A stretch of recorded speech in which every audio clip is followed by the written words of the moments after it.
Hello students, I am Aarti and I welcome you all to my channel Aarti Education World. Dear students, in this video we will discuss about your 9th class English worksheet number 49. Date of this worksheet is 3 November 2020. Yes students, आज की इस video में हम पढ़ेंगे आपकी class 9 की worksheet number 49 और उसको पढ़ेंगे, समझेंगे और जो भी उसमें क्वेश्चंस दिए गए हैं उनके आंसर्स भी एकदम सही करेंगे। डियर स्टूडेंट्स, जो आज की आपकी वर्कशीट आई है वो आपकी बेसिकली एक पोम पढ़नी है हमें, और पोम का नाम क्या है? A legend of the northland. Yes students, आपको अब पोएम नहीं बोलना है, अब आप इसको पोम प्रोनाउंस करोगे, क्योंकि जो रिसेंट प्रोनाउंसिएशन है POEM जो आपका होता है उसको हम पोम बोलते हैं। तो ये जो आपकी जो पोम है अ लीजेंड ऑफ नॉर्थलैंड, ये एक बैले की फॉर्म में है। बैलेड क्या होता है? बैलेड होता है आपका, जैसे आपकी हिंदी की, आप इसको इस तरीके से समझिए, जैसे आपके हिंदी के होते हैं अलग अलग फॉर्म होती हैं, कविता होती है ना, दोहे होते हैं, छंद होते हैं, चौपाई होती है, इसी तरीके से इंग्लिश में भी बच्चों अलग अलग फॉर्म होती है, कविता लिखने की अलग अलग तरीके होते हैं। तो एक होती है बैले, कुछ होती हैं लिरिक, कुछ होती हैं सोनेट, कुछ होती है पेस्टोरल पोएम, कुछ होती हैं इडल, तो इस तरीके से अलग अलग होती हैं, तकरीबन 10-12 तरीके होते हैं। तो ये बैले की फॉर्म में। अब बैले क्या होता है ये समझिए। A ballad is a song narrating a story in short stanza. एक बैलेड एक सॉन्ग नरेटिंग स्टोरी होती है जो छोटे छोटे स्टैंजाज में हमें पढ़नी होती है। तो इस फॉर्म में भी ऐसे ही है, छोटे छोटे स्टैंजा दिए गए हैं, क्योंकि आपको ये वर्कशीट में पूरी करनी थी, इस वजह से आपको ये मिली जुली दिख रही है। आप इसको अपनी बुक में देखना, तो छोटे छोटे स्टैंजा क्या होते हैं? जो आपके पद्य होते हैं, ठीक है। उसको आप हिंदी में मैं इसलिए बता रही हूँ क्योंकि आप उसमें ज़्यादा कंफर्टेबल रहते हैं, क्योंकि हिंदी इज़ मदर टंग। वैसे तो इंग्लिश को इंग्लिश के तरीके से पढ़ना चाहिए, लेकिन क्योंकि हमें अभी हम पढ़ रहे हैं किसके लिए? हमें एग्ज़ाम ओरिएंटेड पढ़ रहे हैं, क्योंकि हमें एग्ज़ाम में अच्छे नंबर भी लाने हैं और हमें नॉलेज होनी चाहिए बेसिकली। तो आप ये समझिए, जो स्टैंजा हैं इसके छोटे छोटे होते हैं। They are part of folk culture and popular culture and are passed and orally from one generation to the next. और क्या होता है ये बैले? क्या होता है कि एक फोक कल्चर होती है, जैसे कि हमारी लोक संस्कृति होती है या कोई हमारी प्रचलित संस्कृति होती है, वो एक जनरेशन से, एक पीढ़ी से दूसरी पीढ़ी में चली जाती है और वो गाते फिरते हैं उसको जगह जगह जाकर। तो वो क्या होता है? वो बैलेड होता है। This poem narrates the legend of a old lady who angered Saint Peter because of her greed. और ये पोम पता क्या बताती है? नरेट करती है एक ऐसी लीजेंड क्या होती है? एक स्टोरी होती है जो पहले से चली आ रही है, ऐसी कहानी को हम क्या बोल देते हैं? लेजेंड बोल देते हैं। एक ओल्ड लेडी की लेजेंड है जो गुस्सा हो जाती है, सेंट पीटर गुस्सा हो जाते हैं क्योंकि उसको बहुत ग्रीड होता है। ग्रीड क्या? लालच होता है ना, वो बड़ी लालची होती है। तो उसकी वजह से एक संत थे सेंट पीटर, वो गुस्सा हो जाते हैं। तो चलिए पढ़ते हैं क्या है स्टोरी और पढ़ते हैं। बड़ी अच्छी इंटरेस्टिंग स्टोरी है, आपको मज़ा आएगा। Away in the northland, where the hours of the day are few and the nights are so long in winter that they cannot sleep them through। अब वो कहते हैं दूर दूर कहाँ पे? नॉर्थलैंड में, नॉर्थ पोल के जो पास के जो शहर हैं, जैसे अलास्का है, ये कई सारी कंट्रीज़ हैं जो नॉर्थ पोल के पास पड़ती हैं। अब इसमें जगह का नाम तो मेंशन नहीं है, पर आप ये समझिए जो नॉर्थ पोल, जो उत्तरी ध्रुव है, उसके आसपास के जो एरिया को यहाँ पे नॉर्थलैंड बोला गया है बेसिकली। तो वो कहते हैं where the hours of the day are few, जहाँ पे दिन में कुछ ही घंटे होते थे और रात कैसी होती थी? रातें लंबी होती थी। विंटर में आप देखते होंगे, हमारे यहाँ भी अब विंटर का सीजन आ रहा है, तो हमें ऐसा लगता है रात तो बहुत लंबी होती है और दिन छोटे होते हैं, क्योंकि जो रात होती है 6 बजे ही हो जाती है, रात को अंधेरा हो जाता है, और सुबह 8 बजे तक अंधेरा ही छाया रहता है। तो रात में ही आ जाता है ना जब अंधेरा रहता है। तो वो ही कह रहे हैं कि वहाँ पे भी क्या है, वहाँ पे तो बहुत ठंड होती है। तो वहाँ पे बोल रहे हैं कि वहाँ पे लंबी रातें होती हैं और दिन के कुछ ही घंटे होते हैं, और वो सो भी नहीं पाते, इतने कम घंटे होते हैं। Where they hunts the swift reindeer to the sledges when it snows.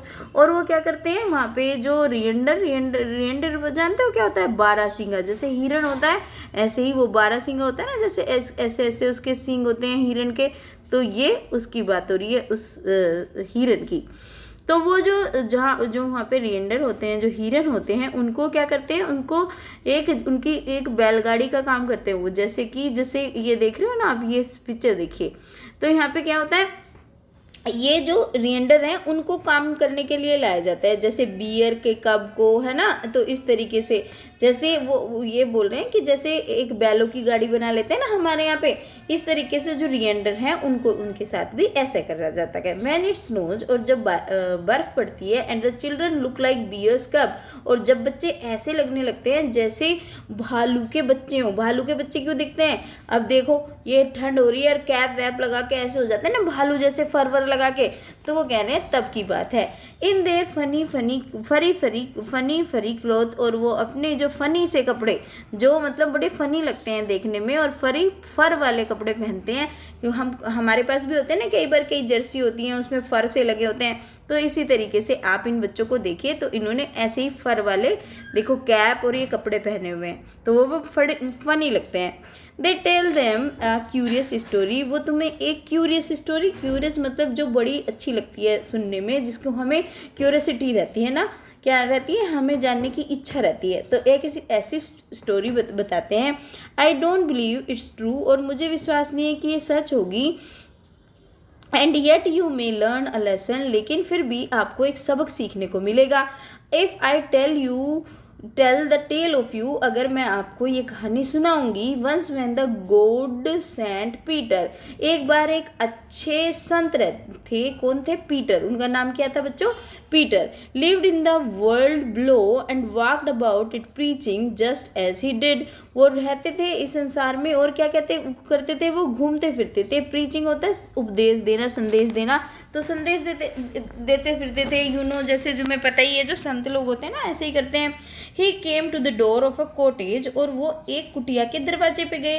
In travelling round the earth, और वो पूरी दुनिया का चक्कर काट रहे थे, यात्रा कर रहे थे। Where a little women was making cakes, वहाँ पे एक छोटी औरत क्या कर रही थी? एक केक बना रही थी। And baking them on the hearth, उन्हें अपनी अंगीठी पे सेक रही थी। एंड बीइंग फेंट विद फास्टिंग, और क्योंकि जो वो कौन थे, जो सेंट थे, उन्होंने फास्ट रख रखा था, उपवास रख रखा था, तो उसकी वजह से वो लगभग कैसे थे? बेहोश होने वाले थे, है ना, अपने फास्ट की वजह से। For the day was almost done, और दिन लगभग ख़त्म हो गया था। He asked her from her store of cakes, उसने उनसे पूछा, वो जो लेडी थी, छोटी लेडी, वो क्या कर रही थी? जो केक बना रही थी, उन्होंने उससे पूछा to give him a single one, कि उसको एक दे दे, केवल एक लेने के लिए, single one. So C made a very little cake, तो उसने क्या करा? चालाक थी वो औरत, उसने क्या करा? उसने एक छोटा सा केक बनाया। बट इज़ इट बेकिंग ले, और लेकिन जब उसने उसके पकने के लिए डाला, बेक करने के लिए, सेकने के लिए डाला, सी लुकड एट इट, उसने उसको देखा, वो जो उसने जो केक डाला था उस पर सेकने के लिए, उसने उसको देखा। And thought it seemed too large to give away, तो उसे वो बहुत बड़ा लग रहा था देने के लिए, कि इतना बड़ा पीस इसे दे दूँ। देयरफॉर सी नीडेड अनदर, फिर इसलिए क्या करा उसने? नीड किया, मतलब और थोड़ा सा तोड़ा, उसको मला और फिर उसको दोबारा बनाया। And still a smaller one, और अब और थोड़ा छोटा बनाया। But it looked when she turn it over, लेकिन फिर जब उसने उसको देखा, as large as the first had gone, ये तो उतना ही बड़ा दिख रहा था जितना पहले वाला था। Then she took a tiny scrap of dough, फिर उसने जो आटे का और भी छोटा सा टुकड़ा लिया। एंड रोल्ड इट फ्लैट, और इसको ओ पतला पतला बना दिया। And baked it thin as a wafer, और जैसे चिप्स होते हैं ना, इतना पतला बना दिया। जैसे केक तो मोटा होता है, लेकिन क्या होते हैं, वेफर क्या होते हैं? वेफर पतले होते हैं, तो उसने उसे एक वेफर की तरह, चिप्स की तरह बना दिया। वो कैसी थी? लालची औरत थी, ग्रीड था उसके अंदर। तो इस वजह से, क्योंकि हम क्या करते हैं बच्चों, जनरली क्या होता है, जो लालची इंसान होते हैं उनका स्वभाव ऐसा होता है, जब वो किसी से लेते हैं तो उन्हें कम लगता है, लेकिन जब वो किसी को देते हैं ना थोड़ा ही, तो उसको सोचते हैं भाई हम तो बहुत दे रहे हैं, तो उसको वो देना ही नहीं चाहते, जो कंजूस लोग होते हैं। तो ऐसी वो औरत थी। अब देखिए, but she could not part with that, लेकिन वो उससे भी नहीं मानी, है ना। For she said my cakes that seems too small when I eat to them myself, उसने बोला कि जब मैं इस केक को खुद खाने चलती हूँ तो ये मुझे बड़ा छोटा लगता है। And yet too large it give away, लेकिन जब मैं इसे देती हूँ तो मुझे बहुत बड़ा दिख रहा है ये जो केक है जो उसने बनाया है। अब जब वो देती है तो उसे लग रहा है भैया कितना सारा दे रही हूँ मैं, लेकिन जब वो खुद खाने चलती है, अरे इतना सा, तो ये हिसाब किताब है उस औरत का। So he put them on the shelf, इसलिए उसने क्या करा, उसे सेल्फ में ही रख दिया। And then good Saint Peter grew angry, अब उन्हें गुस्सा आ गया, जो वो संत थे पीटर, अब उन्हें गुस्सा आ गया। For he was hungry and फेंट, क्योंकि वो इतने भूखे थे और लगभग बेहोश होने वाले थे। Surely such a woman was enough to provoke a saint, निश्चित रूप से ये ऐसी औरत थी जो काफ़ी थी, उसने मतलब वो काफ़ी थी उनको गुस्सा दिलाने के लिए, जो उसने ऐसी हरकत करी थी ये उनको गुस्सा दिलाने के लिए काफ़ी थी। And he said you are a far too selfish to dwell in a human form, कि तुम बहुत ज़्यादा सेल्फिश हो और तुम ह्यूमन फॉर्म में, एक मानव के शरीर में रहने लायक बिल्कुल भी नहीं हो। To have both food and shelter, कि तुम्हारे पास खाना भी हो, रहने के लिए घर भी हो, तुम्हें ये नहीं होना चाहिए। And fire to keep you warm, और तुम्हारे पास गर्म करने के लिए आग भी है, क्योंकि वहाँ पे ना बच्चों बहुत सर्दी पड़ती है, आप समझ रहे हो ना, नॉर्थ पोल के पास के इलाकों की बात हो रही है। तो डियर स्टूडेंट्स, वहाँ पे इतनी सर्दी होती है तो उनको गर्म रहने के लिए फायर की बहुत नेसेसिटी होती है।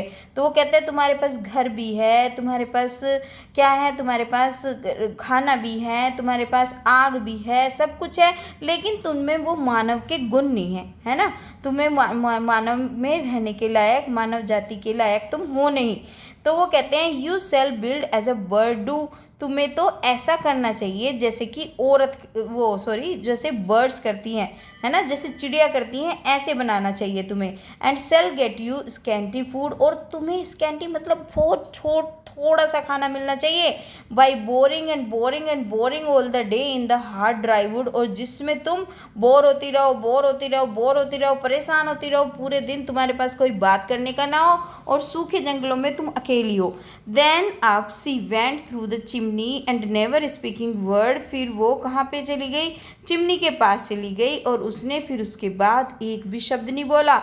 And out of the top flew a woodpecker, और वो क्या बन गई, देखो ये बन गई, ये देख रहे हो ना आप, ये वुड पेकर चिड़िया होती है। इसको आपको हिंदी में क्या कहते हैं ये लिख के मुझे कमेंट सेक्शन में बताना है। ये आज का आपका होमवर्क है कि हम हिंदी में जो वुड पेकर है उसको क्या बोलते हैं। For she was change to a bird, और वो इस बर्ड में बदल गई थी, क्योंकि उसने उसे श्राप दे दिया था। पहले तो साधु महात्माओं के श्राप पे बड़ी ही शक्ति होती थी।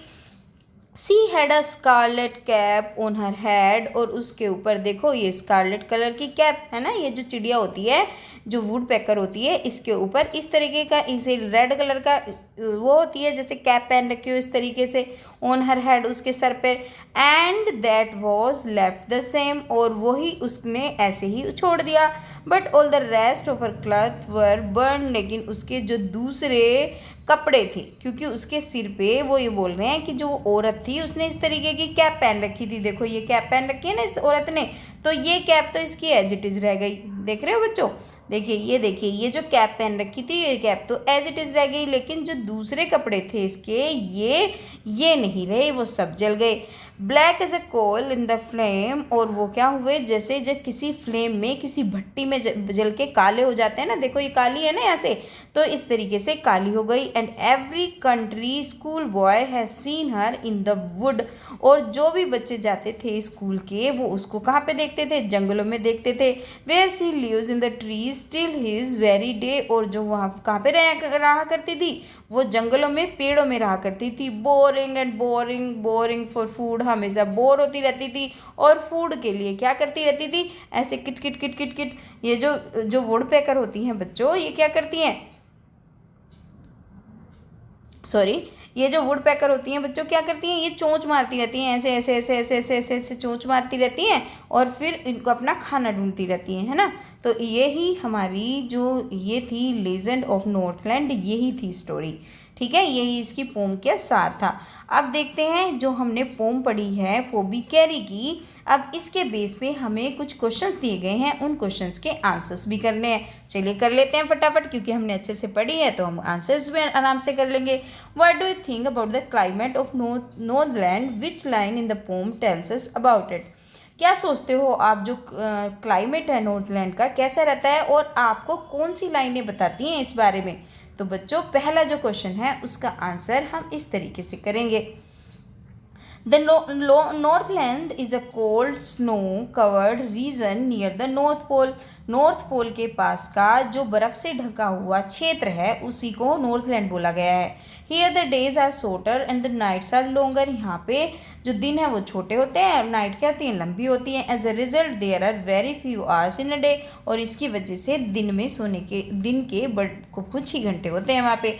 अब देखिए, अब इन्होंने पूछा था कौन सी पोएम की लाइन है, तो हमें ये भी बताना है और पोएम की लाइन भी बतानी है.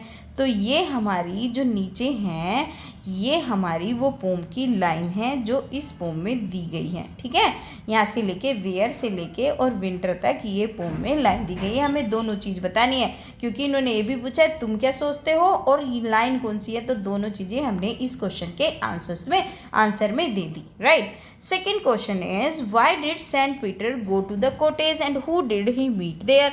सेंट पीटर कॉटेज में क्यों गए और वहाँ पे उन्हें कौन मिला. तो लिख दो saint Peter was very hungry as he did not had food for the whole day.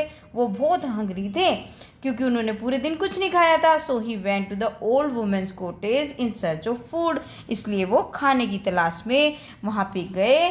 और आगे भी लिखना है, ये भी तो लिखा है who did he met there. He met an old lady. ठीक है बच्चों, तो आप इसमें ये भी लिखोगे माय डियर स्टूडेंट्स. ये रह गया था he met an old lady क्योंकि ये भी तो इसका क्वेश्चन है, ये तो मैंने ध्यान ही नहीं दिया था. तो आप इस पर भी लिखोगे वो एक किससे मिले, ओल्ड लेडी से मिले. राइट. चलिए अब देखते हैं what is the third question of this worksheet. Third तो बहुत ही छोटा सा है. What did the old lady do. The old lady was making cakes and baking them on the hearth. वो केक बना रही थी और उनको सेक रही थी उस पे हर्थ के ऊपर. बस हो गया इतना सा आंसर. फोर्थ क्वेश्चन यानी कि डी है इसका. A legend is a traditional story. Why is the poem called legend. इस पोम को लीजेंड क्यों बोला गया है. Legend is a popular story from the past which is believed as many but one can not prove whether it is true और no. Legend क्या होती है, एक पॉपुलर स्टोरी होती है, चली आ रही होती है बहुत दिनों से, लेकिन कोई उसको प्रूव नहीं कर सकता कि ये सच है कि नहीं है. It usually contains a message और अ मोरल. ज़्यादातर क्या होता है जो ये लीजेंड होती हैं, जो ये कहानियाँ होती हैं प्रचलित, इनमें कोई मैसेज छिपा होता है, कोई मोरल कोई मैसेज दे रही होती है और ये नरेट करते हैं बच्चों को. और इस पोम को इसलिए लेजेंड बोला गया है क्योंकि ये हमें जेनरसिटी सिखाती है, फेलो बींग्स के लिए मतलब दूसरों के लिए दयालुता सिखाती है ना. हमें दूसरे के लिए काइंड रहना चाहिए, जनरस रहना चाहिए. राइट. चलिए अब देखते हैं ई क्या है. There are many pairs of rhyming words in the poem. जैसे फ्यू है, फ्यू के साथ थ्रू मैच कर रहा है ना, क्योंकि राइमिंग वर्ड क्या होता है जो तुकबंदी करते हैं ना, जो एक दूसरे से मिलते जुलते हैं. जैसे snows, clothes, true, you. Find more from the poem. तो पोम में भी तो बहुत सारे हैं, जैसे saint, paint, foam, womb, food, wood, same flame, blow, no, over another, one done. तो इस तरीके से बहुत सारे शब्द हैं, तो हमने ज़्यादातर शब्द इसमें लिख दिए हैं. चलिए अब देखते हैं what is the coming question. Next question है what punishment did the old lady receive. अब बताओ ओल्ड लेडी को क्या पनिशमेंट मिला था. तो ये तो हमें पता ही है. Saint Peter gave her a curse that she would never get food, कि उसे कभी खाना नहीं मिलेगा. And we always packs wood like a woodpecker. और वुड पैकर की तरह हमेशा जो वुड्स में ऐसे ऐसे पक करती रहेगी. राइट. चलिए come to the next question. Which of the following is the synonym of part in the poem. तो part जो सिनोनियम है वो किस चीज़ के लिए यूज हुआ है,